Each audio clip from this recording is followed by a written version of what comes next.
This is the Inside Data Center podcast.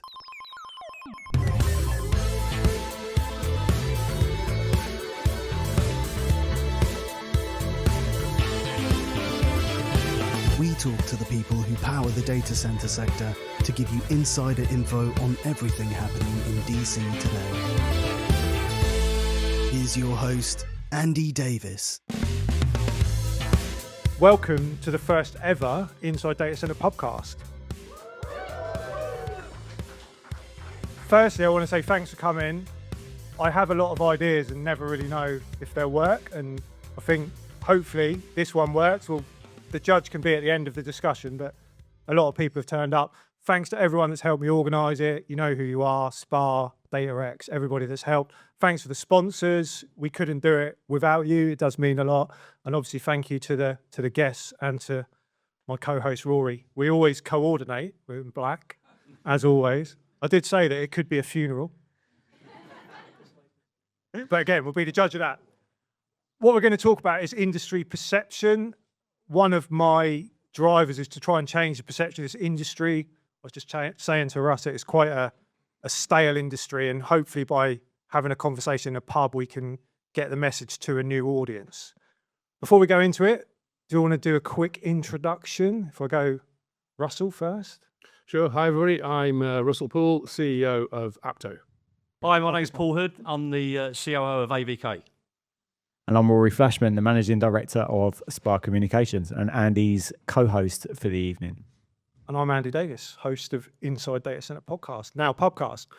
First question, just dropped my questions on the floor, which is not very helpful, but I'm pretty sure the first question is, does the data center industry have an image problem, or does it have no image at all? Russell.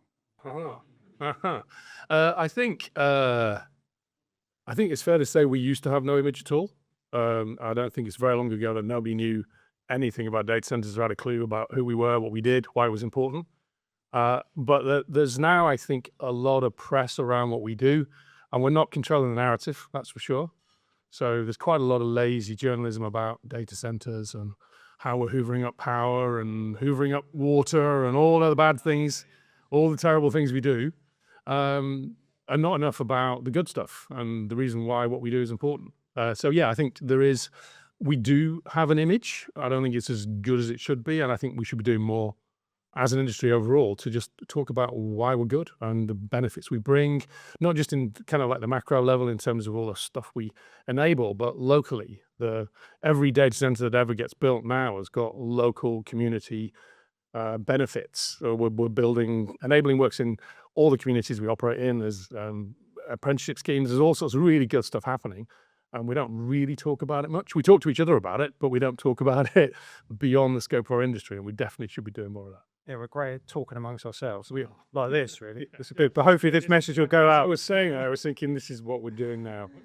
Exactly that. But we will get this message out. And Hoodie, obviously, what's your view on perception? Yeah, I'd probably echo what you said there. I think one of my things every time I'm in a cab in London is like when the cabbie says, "Oi, mate, what do you do?" Like, I work in a data center. Do you know what that is? No, mate, I ain't got a clue. Well, it runs your life. So I try and, I try and do that. Yeah, and your cab, right? And that's how you get paid. So I try and do that. I think the perception, is getting better, but we've got a long way to go. And, as you said about the bad press, how many data centers do actually use water for cooling, adiabatic cooling, right? It was a thing many years ago when everyone thought it was going to be the route to efficiency, but things have changed, right? So again, that's a complete misconception around what data centers do. Yeah, I annoyed all the golfers not long ago by saying, do you know how much water golf courses use? Should we close all the golf courses if we're closing all the data centers? And then suddenly people start to realise that it's not the big problem that they think it is. Look at other industries as well. Rory, you're in PR. What's your view on perception? Yeah, I have a slightly different view to your good selves on this one. So in terms of the perception of the data center industry, I would argue that, yes, there is more news these days, more interest in data centers, primarily because of the growth of the industry, AI infrastructure investment going in. And yes, with that, there's a lot of bad press. But equally, I think the negative press is actually a good thing. I actually think it's an opportunity to engage, to open up doors. You know, you were talking about water a little while ago. Last week, we had the BBC at one of our client sites. They wanted to talk about literally addressing some of the myths, making sure that basically the general public, their viewers, had a better understanding of what a data center does, how it enables their lives, water, energy consumption on the top of the list. And then equal to that today, you've got a news story breaking about data centers in Scotland, or AI data centers in Scotland, consuming 280 million bottles of water a year. Like when someone jumped on it on LinkedIn and talked about it, exactly, right? It seems bonkers. And on that note, that was put out by Scottish Water. So scapegoating. But the point I'm trying to make with all of this is that actually I think that's an opportunity for data center operators in Scotland to get in touch and say, hey, come in, get involved, and we'll show you actually what we do in the technology that they use. It's the water in Scotland, right? It rains every day. That is literally... And they don't have a summer, so the adiabatic cooling never kicks in anyway, right? Ideal climate. We talk about Scotland later, actually, in the next. Yeah, true. Because it's definitely an area of interest. For sure. Yeah, exactly, Mo. We'll go into that a bit more. So, chaps, you have been in the data center industry for quite some time. No disrespect intended with that whatsoever. Especially you, Andy. But you'll have seen a lot of change in that time, right? You know, what was perception like when you began work in the industry, and how has that changed? So let's go back to day one, right? When I was on shift with Fred Flintstone and Barney Rubble, right? A long time ago. Good engineers. I started life in the post office in mechanisation, and we actually had a data centre in the post office for transferring postcodes onto letters, and that was my first, view of a comms room or whatever, and it was hardwired with a big disc drum in the middle. Then moved on into the banking industry to a lovely building just over the road there, where we had an on-premise data center for trading, and that's kind of where the data center industry was born out of. Yeah. We had the IBMs and those people that were providing backup sites for other industries, but real critical infrastructure come out of the banking industry. And I had sort of 21 wonderful years working in the banking industry doing that before we went from on-premise data centers and then to enterprise data centers. And now obviously people are moving, when the cloud started, people are now moving a lot of their financial services into to public cloud that's controlled. But yeah, no, that's, I've seen a lot of change through that time. And then obviously then, moving into when I was at, at Pure and then at Yonder doing real hyperscale stuff. It's been a hell of a journey. This feels a bit like when I were a lad. Yeah. That's why we're in a pub. That's why we talk about pubs. Because I was just thinking as you were talking that you mentioned comms rooms. Like the original name for IX Europe, which was where I started doing all of this 25 years ago, was comms room. Yeah. That was my idea. Thankfully, we didn't go with it. We went with IX Europe, which made a little bit more sense than comms room. But at that point, there wasn't really a lot of delineation between a comms room and a data center. You thought they were kind of the same thing. And I think probably fundamentally the biggest thing that's changed for me is dinner party conversation is a lot easier. Because when people used to say, what do you do? And I'd say data centers, would be like, nothing. And he'd say, it's like a big room full of computers. They're like, well, why would you want one of those? It's like, what? It's like where the internet lives. And they were like, do you think that's going to catch on? I'm like, well, it's got a shot. And here we are now, and we just mentioned this in the press a lot more, so people know about data centers. And I think when you can, like your cab conversation, you talk to people about how embedded everyday life is, and how everybody communicates with multiple data centers every day. Every device in every person's pocket is communicating with data centers all the time, and none of the stuff we take for granted works without it. And I think that there's a bit more of understanding about that now, but I still think most people think it's just like magic. And it just sort of happens, and it's like, you turn a tap on, water comes out, you plug a thing in, electricity floods into the device that's plugged into it. You've just got, you ask a teenager in the modern world, what do you choose? What's more important, water or Wi-Fi? I know it's like they're going to think about that for a while. So I think there is a difference, and of course the industry is totally different. I mean, when we started doing this, nobody really knew what data centers were or how they worked, how to build them or operate them or anything else. Least of all us, and we were doing it. And I think the difference now is we all actually know what we're doing, which is actually quite helpful. Yeah, I mean, I actually refer to the data center as the fourth utility, because we'd all be lost without it, right?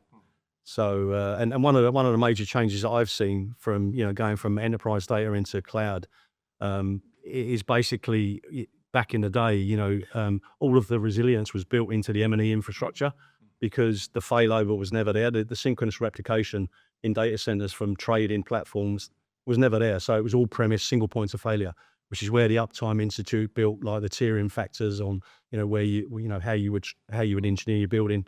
So yeah, that's been a massive change now with with the hyperscalers building AZs, with synchronous replication and third copy sites. So that's, from when I first started, you had single points of failure in the financial services, and then they went, as I said, out to Slough and took everyone out to Slough, for disaster recovery. But now there's the opportunity to fail over from a cloud point of view. Yeah, definitely. And I think, but also just in terms of what we thought then was resilient, versus what we think is resilient now.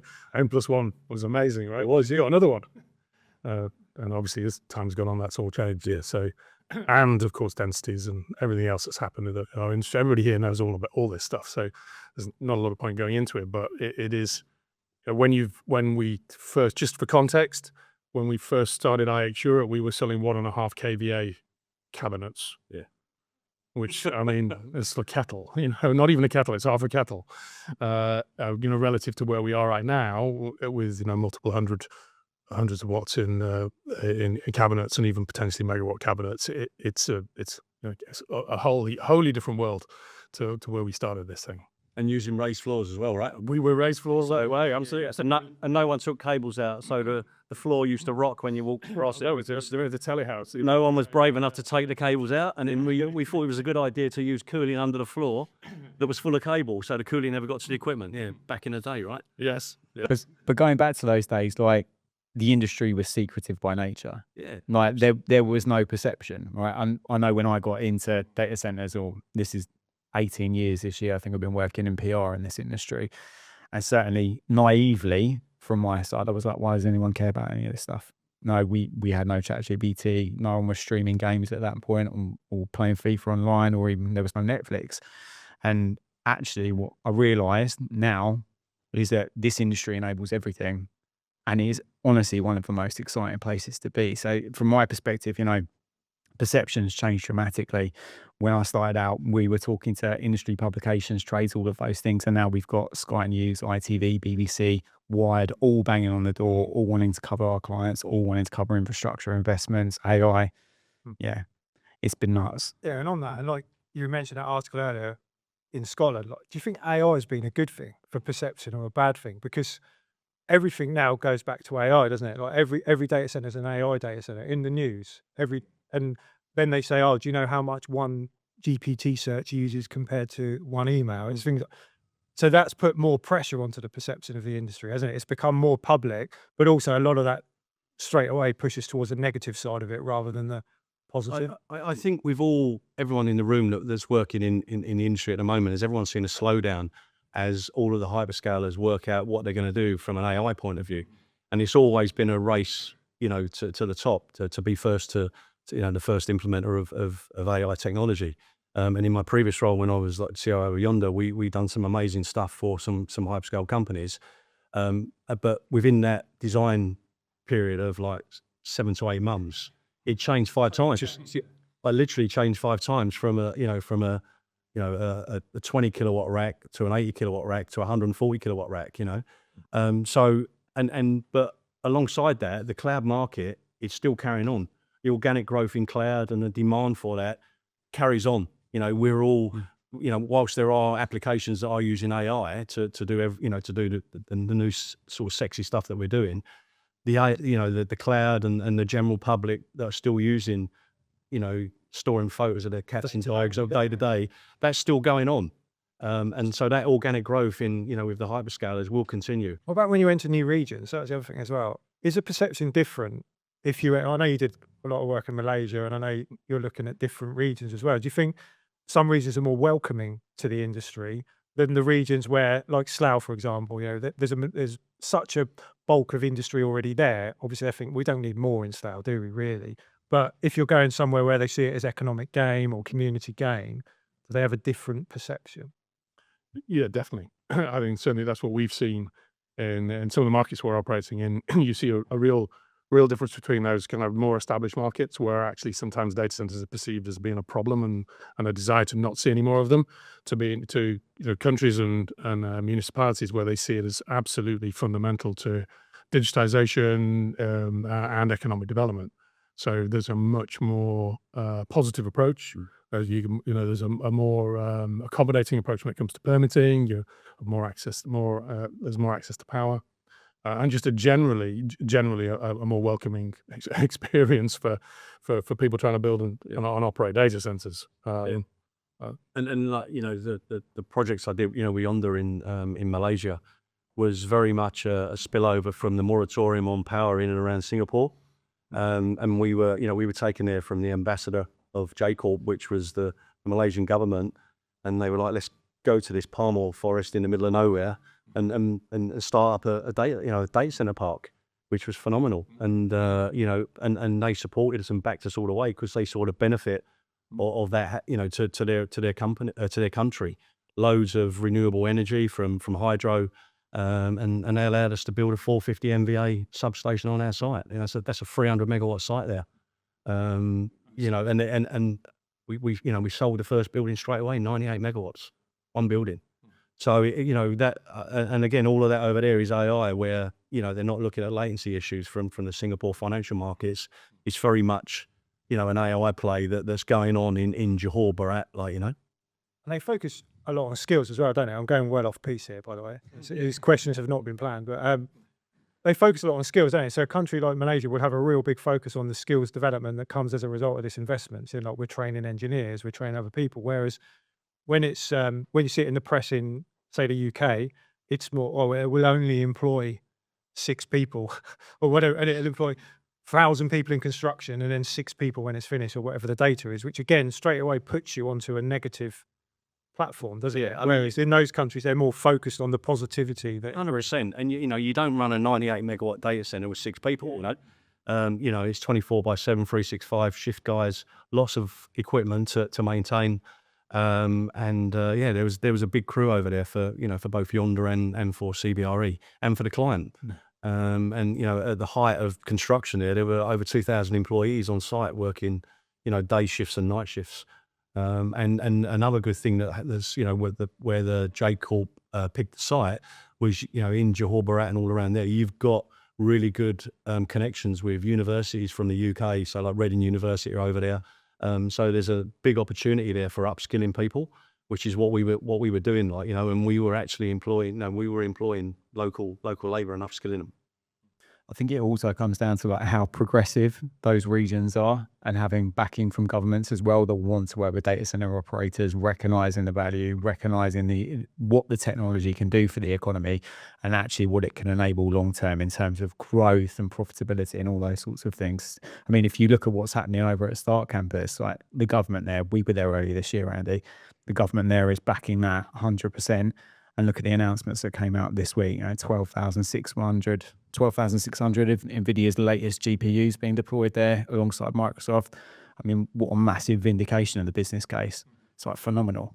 And that's what we need more of in terms of perception of the industry. I believe you need the government to back the industry and to explain the role of data centers in the economy. You've also got to tell the story around the broader employment piece in the indirect. Yeah. It's about, you might have 30 or 40 people actually directly employed in the data center, but the supply chain goes way beyond that in terms of the employment opportunities that are created and the skills training that has to go with that.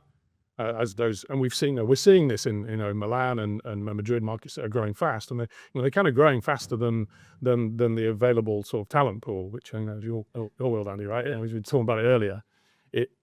So it's actually an economic opportunity for the geographies that are actually recognizing data centers can deliver something economically, not just in terms of the digitization piece, but actually it's a whole new sector. It's a whole new employment sector that drives, and even down to the stuff that's not necessarily specific to our industry, like cleaning and catering, and there's a whole world of other things that go into supporting a data center that have an economic benefit. And you have enough of them, then so all of a sudden you've got thousands of people being employed, and particularly in regions in areas where employment is an issue. So I think we bring more than I think is evident, and all that we actually really talk about. Yeah. And from a perception perspective, other than doing podcasts in pubs, which is obviously a great way to change the perception, more of them, I say. What else can we do to get on the front foot? The industry does need to get on the front foot. Rory, the National Data Center Day, which SPA are heavily involved with, is about trying to get that unified message. The industry really talking about the things we're talking about. But what do you think we can do, and everyone in here can do, to get on the front foot? Talk to more cab drivers. Yeah, more cab drivers. Everyone book a cab home. You've got to talk about data centers. Yeah. Don't close the pubs. No, I think part of it is like a bit of an industry coordination, so that we actually get, as to your point earlier, Rory, is we get on the front foot, so that we tell the good news story before the bad news story can get out there. So even if it's as straightforward as here's a whole load of brilliant data centers enabling all of these amazing services that don't consume any water. I think also, Is that? yeah, I mean, really great. But I think also it's being comfortable with the bad stories as well, because we'll never control that. I The think, industry, there's yeah, exactly. Once you if you're known about, then there's going to be good and bad. Yeah. Also, Exactly. it's sexy at the moment. I think I heard someone say Said it's no not one ever. sexy recently, but the industry is sexy at the moment for the media. Like, that. That's why you're busy. But like, the media wants people to click, don't they? And at the moment, bad news about data centers get clicks. That's the reality of it. So we're always going to have that challenge. Well, car manufacturing and pharma uses a lot of power and cooling, but you don't see people moaning about that, do they? And was it like cotton, something like it's ridiculous. Golf courses again. I'm going to get. Sorry to any golfers, but This is where the campaign begins. yeah, close golf courses. But no, it's. I think that messaging, though, isn't it? And like you said about collaboration, the industry's not great at collaboration. I think it's miles better than it was. Even doing things like this was difficult 3 or 4 years ago because competitors would not talk together. Whereas now you can have a conversation in a pub about the industry, and there's no worries about what you're talking about because we've opened the curtains a little bit. But how do we get that message across the industry? And what can we do? Need a good PR company. That's a good. That would be a great start. Yeah, no, it's definitely not just the job of one PR company. I've got no issues with saying that.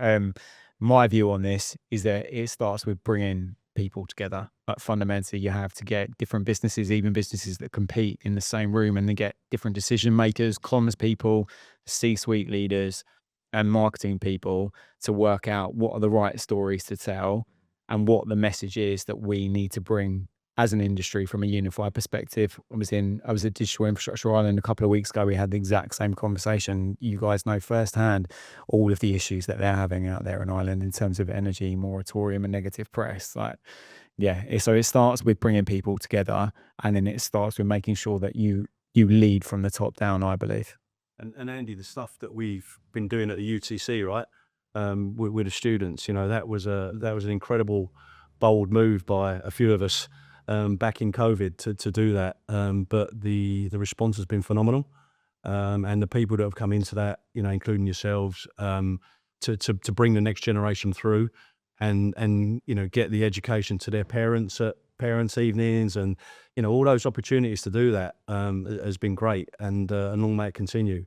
And that's where we need to start. And once those children understand, kind of what runs their life and what happens, like as like you go and do the challenge days with them, and the first thing they say is, well, how much do you earn it?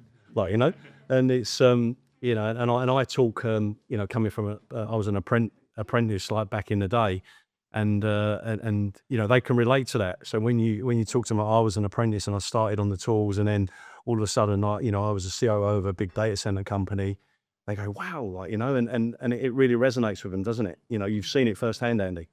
Yeah, I think, young people and new people to this industry is a big driver on it. Like I always say, young people care.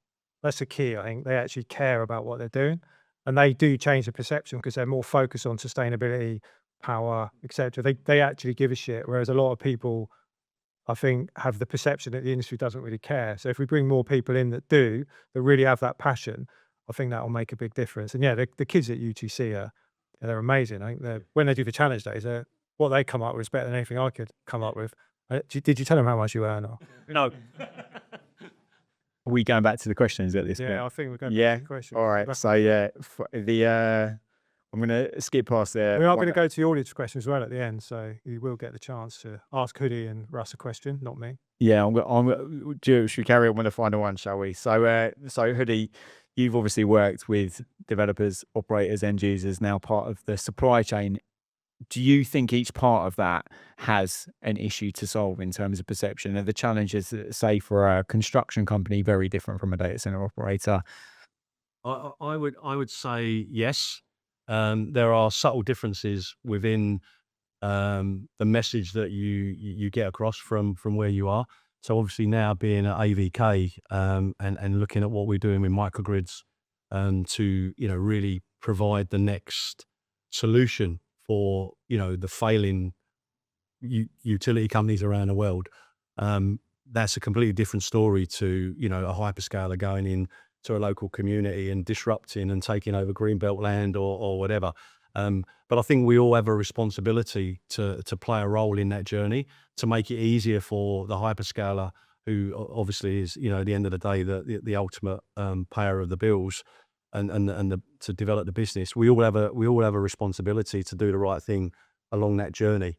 Carbon reduction in construction and carbon reduction, through the original installation, the products you select.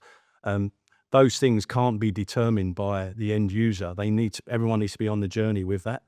Where I live out in Essex, in the local community there's a huge plot of land there that's been, as you know, Andrew, on my doorstep, right? And the actual, the local people have been up in arms about what's happening, but they're sat right next to a huge interconnector that is vacant and ready for power and industry. So I think You got the coordinates? yeah, I have, yeah.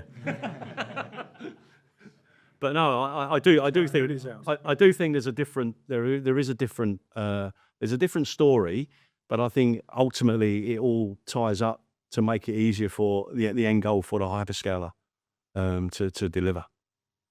And as a developer, similar views? Yeah, I think we've got to. I don't know. I think probably. I was just thinking as we were just talking around about the industry and about kind of where we are and the different elements of what we're trying to do. And actually, a lot of the challenges boil down to the same thing, which is recruitment and about hiring. We're Apto's hiring right now, as you know. So I say recruit. Yeah. And it's back to your point, Hoodie, about the next generation and about the kind of the apprenticeships and about the bringing in new people into the industry and helping to try and grow it, because part of our challenge comes as like if we're really going to continue to scale and we're really going to make a difference and change perceptions and all the rest of it, we need to get bigger, and that's probably the biggest challenge we've faced right now. And I'd say that probably goes across the whole, whether it's supply chain or whether it's operator or whether it's hyperscaler. We're all kind of looking at the same. It goes from the trades on the ground all the way up. Yeah. And the engineers, it's literally the whole problem. It is a big challenge, but again, perception is a big part of that, isn't it? If we make the industry attractive, we get the message right, more people will want to join it, and that is key. I think tonight's part of that, I think, really is like making this an attractive, appealing option. It's like this should be a destination. Because I'm actually used to, I quite like other industries do a podcast in a pub. And by the way, I quite like the idea of, it's the first time in my life, I don't know about you, but it's sexy. Yeah. What's it? I wasn't expecting to get it from you, Andy, but Can you get that in the press tomorrow? Andy Davis said data centers are sexy. I'll do my best, mate. Quote, unquote. There's the line. Yeah. So talking of that then, making data centers a destination, should people care about the industry and why? In what respect? In terms of perception, first of all, and then in terms of, let's say perception, then attracting talent. Why should people care? I think people should get, but I think it's just back to what we were saying earlier on about being embedded in everyday life, right? We are fundamentally what we do enables everything. We're unseen, we're still fairly largely unknown, apart from sometimes the bad stuff.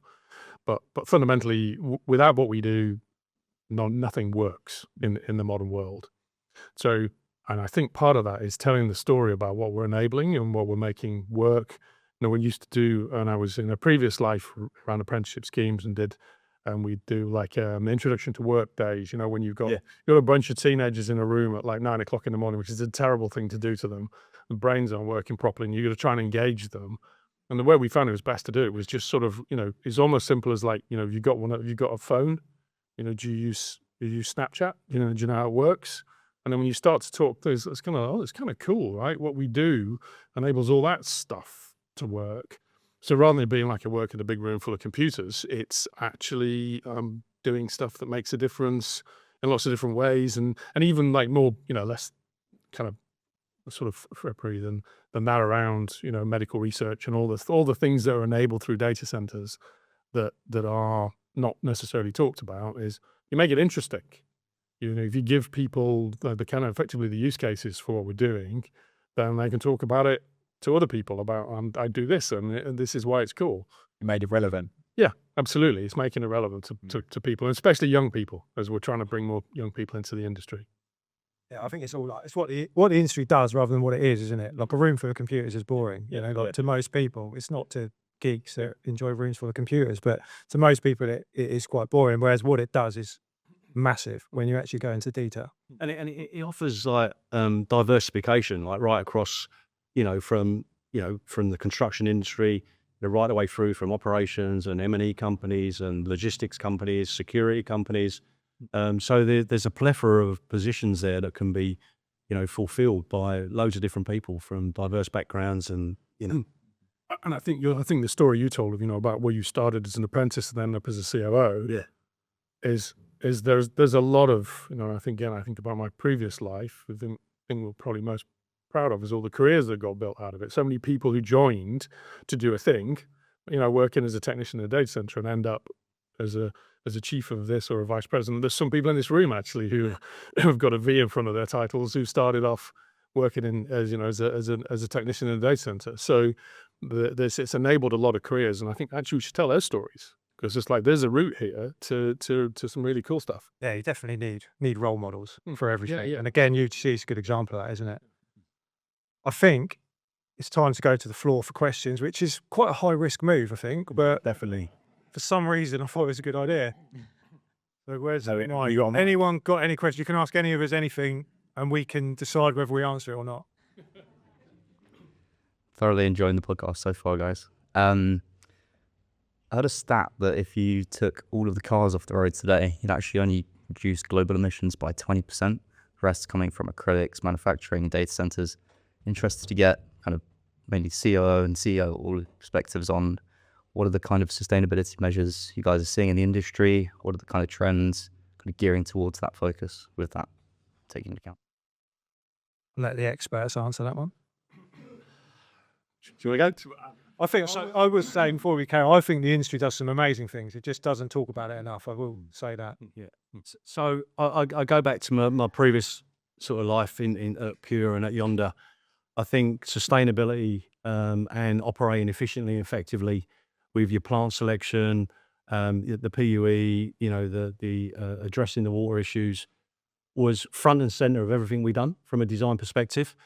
And yes, we were big consumers of power, but we consumed it efficiently. And now looking at where I am now in AVK, where and one of the reasons I joined AVK was to go back to the front of the industry and really trying to help with the problem that we all have with power, is to build sustainable power and some of the stuff we're doing with the microgrids and working with green energy and green initiatives. It's really addressing it. So I think it's on the agenda for everyone. I literally today I come off of a presentation from my sustainability team on the initiatives that we're going to launch. We launched a carbon capture thing that we're doing now with as of today. So I think there is absolutely a passion to do the right thing You know, and obviously I'm not aware of the numbers that you quoted, so I appreciate that, you know, you saying that, but it's, yeah, I mean, there's definitely a passion to do the right thing. Oh, for sure. I think, excuse me, I think it's gone from being something we never really thought about at all when we first started doing this, to being an afterthought, to being something we cared about, to being the most important thing. And I think partly it's the most important thing because I think we become more aware of it and we genuinely care about it. You want to be good stewards of the digital economy as well as good stewards of the environment. But I think also, even if we didn't care about it, our customers really care about it. So even if we didn't, we'd still have to. So I think when you've got those kind of drivers of an industry that's putting this front and center, a customer base that is also using it as key criteria. So if I look at when we used to, if we think about data center site selection criteria from years ago, it didn't really matter. You didn't really give much thought to where the power was coming from or how, or what the generation was. Whereas now it's one of the most fundamental parts of the decision making process. And we've got such focus on energy efficiency and building to low PUEs, as you say earlier. It's just and I think if you look at the efficiency of a modern data center, it's pretty phenomenal relative to where we started. It's amazing what we're able to get done in terms of just like when you think about the physics of it all. It's actually pretty impressive. I think when the Uptime first brought out PUE, like I think there was a lot of people that were hiding under their desks and suitably embarrassed. Before the data center industry really took off, they come out of financial services, because there was never a focus on that, and there were PUEs there were 3 and 4 in lots of people's facilities because of the inefficiency of the plant selection, how they designed the building. They just designed it for the operation of the building without any, thought process around energy efficiency. They were banks, they had lots of money, they didn't care about the energy bill. But now, like, the whole perception, and because the facilities are so huge, back in the day, if you had a 10 megawatt enterprise data center, that was huge in Slough. And some of the projects that I've been involved with, as I said, 300 megawatt sites, 500 megawatt sites, single buildings at 98 megawatts, just phenomenal. So I think that's why there's such a big focus on it now, because it's a concentrated amount, isn't it? In small areas, it's the scale. It's the scale that's changed. I think when it used to be a challenge to get customers to put the servers in the rack, like the consistent way around. Yeah. So you have hot. There was no hot aisle, cold aisle. The cold It was like a big washing machine, wasn't it? So yeah. Different directions. And I think a lot of it's driven by the consumer as well. And consumers have changed as generations change. And kids care more about the environment than people did years ago. It's just the reality of it. And sustainability is big on children's agenda, which is a good thing. So hopefully that will drive change. Yeah. I think we've got time for probably one more or two more, maybe. Hi. I'd just be interested to know, because obviously you're established, you've been in this industry for a really long time. I'd like to understand a little bit about your perceptions about diversity, really. Not just in terms of, great panel, guys, but you are all of a similar demographic. Sorry to point out the elephant in the room. We did talk about it. That's pretty harsh on Rory. That's a hard one to argue against. However, I just wondered, has there been a change? I'm very passionate about female representation. Big up, ladies. And I just wondered particularly Andy, what you've seen in terms of the changes there. I think, wider diversity, Paul. Firstly, you're doing a great job trying to highlight females. Critical there. So we'll get you back on the panel later, but critical careers, is a great thing that you've done for the industry. So well done. From my perspective, I'm a dad of 3 girls, so massively passionate about females in the industry, diversity as a whole. But I always say, when I go to events now, the demographic is changing, definitely, but nowhere to the level that you'd want it to. And I think some companies are doing some amazing things in regards to attracting a more diverse talent. Others are talking a good game and not really doing a lot. And then there's some that are not doing much at all. STEM's a big problem, full stop. And construction's a huge problem as well. It's not just in data centers that these industries have a challenge. So how you solve it is the $1 million or $1 billion question, I think. Just highlighting great people in the industry is a big part of that. But also, I think investment's needed from the top in order to have a real drive on it. It needs money, and that's the reality of it. You need money to get the message into schools. Like again, like Hoodie was saying about UTC and things. You know, it's still largely males, isn't it, in the school? So trying to get the message through to a different demographic is difficult. So I think having conversations like the one we had in Cannes, it helps when it's in Cannes, and the things you're doing does have a huge impact. So don't underestimate the impact you're having, but also we can probably all do a lot more, I think, individually. Just to add to that, I think it's a little bit more than just diversity and female representation as well. Like, I think we need to think of it or look at it from the perspective of equality as well. So however someone chooses to identify, make it a safe space, make it an attractive industry so that actually we really do have a diverse and very broad talent pool. And exactly as Andy said, the work that you're doing is amazing. We need more role models and people who are willing to go above the parapet, people who are relatable, relevant, interesting, people that people gravitate towards and say, hey, I think I could work with that person. I think I could work with that company. I think I could work in that industry. And hopefully we can, we might all be similar demographic. Rory's a bit older than the rest of us, but hopefully we can champion it a bit as well. Like, I will quite happily champion it. I'll tell the people the reality of what the industry's like. So hopefully we can help. One more question. Go for it. Great, thank you. I just wanted to ask a question about customer perceptions today and customer perceptions looking forward. So if you think about enterprise customers, what's their view of the data center industry today, and how can the data industry better serve their needs looking forward? I think if you look at there's been a fundamental shift in the enterprise compute market for data centers. So it's gone from being exclusively about servers and racks to being about how you deliver a more hybrid solution that allows the enterprise to hold on to some of its stuff that's either just too sensitive or too difficult to move to the cloud, and integrate that seamlessly with what actually is going into the cloud. But that's that kind of legacy enterprise compute moving from the basement into the cloud sort of market. I mean, clearly there are a lot of organizations now that are starting in the cloud and growing and scaling rapidly in the cloud. So that plays very much into the growth in the industry that we're seeing. So I think it's one of the reasons why we're doing Apto is what I could see was that there's phenomenal growth in the cloud compute space, and the enterprise space is a lot harder to operate in. I think now. I think it's much more challenging, and there are a couple of players who do a very good job of that. But I think the phenomenal growth in our industry is definitely coming from enabling continued growth in cloud and growth in AI inference and for the larger, slightly more remote sites in machine learning. And some of the stuff that I saw, I know it was quite a while ago now, like 10 years ago, when I was like in the banking industry at Barclays and at JP Morgan, there's a massive reluctance to put that type of stuff into third-party data centers. Some of it's due to, and again, I'm not a technologist, I'm a electrician from the East End of London, right? But I used to feel the nervousness of the IT community that wanted to,